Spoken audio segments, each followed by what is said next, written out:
Hi, my wandering pondering friends. We got rule number 2 today, and this is a rule with a loophole. And I'm not sure if you're one of those people that likes looking for loopholes in rules, but let's find out.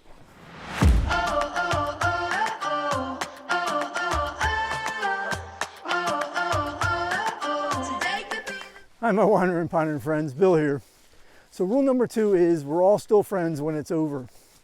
Now, as I said with rule number 1, the first 3 rules are really tied to rules I had for running meetings. And the idea is that in this case, when the meeting's over, even though we've had disagreements, we're still friends, right? That we don't lose track of the fact that we're working with people, hopefully for a common goal here.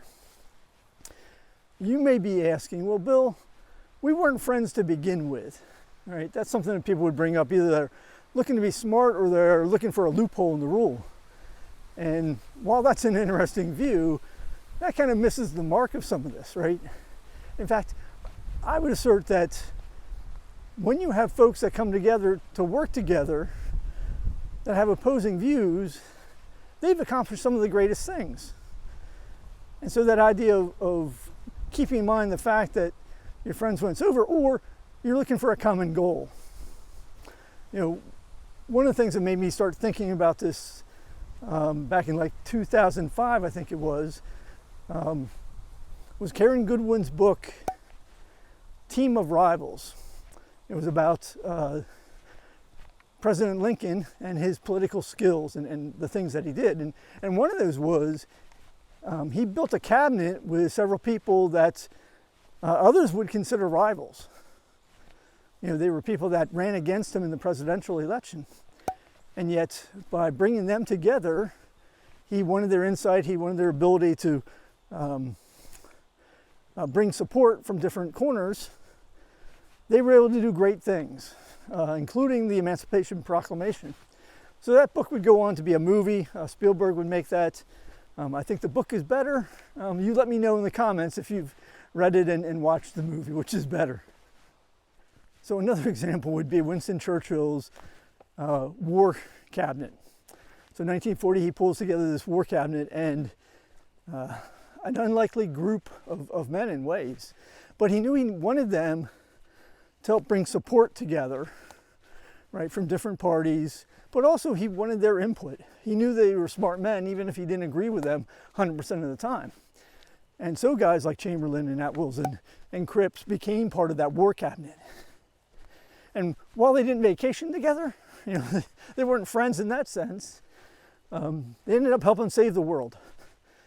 And my last example is for some of my technology friends out there, right? If we go back to IBM before System 360 came out, there was a pretty significant debate about different directions. And one of them included Fred Brooks, who many of you know from System 360 fame.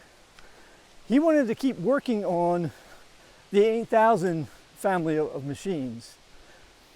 And a man by the name of Bob Evans was against that. He really thought the resources needed to be spent on a unifying architecture, which is what System 360 would become.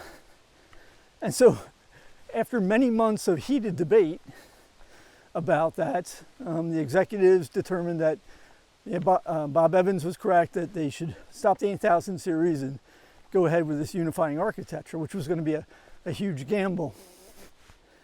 Now, one of the first things Bob Evans does is he goes to Fred Brooks and he says, Fred, I want you to lead this program. And to say that Fred was surprised would be an understatement, right? They'd been debating for like 6 months about this, and Fred was just ready to go back to something else. But if it hadn't been for Bob making that decision to bring on what some would consider a rival at the time into the project, well, the landscape of technology and IBM would be very different today without System 360.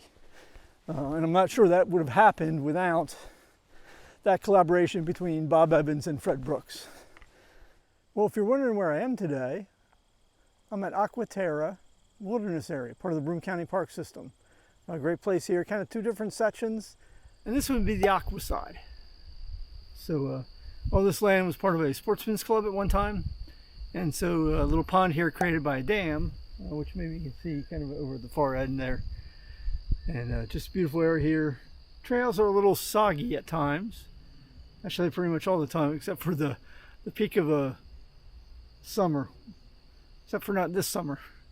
And this, well, this is the other section.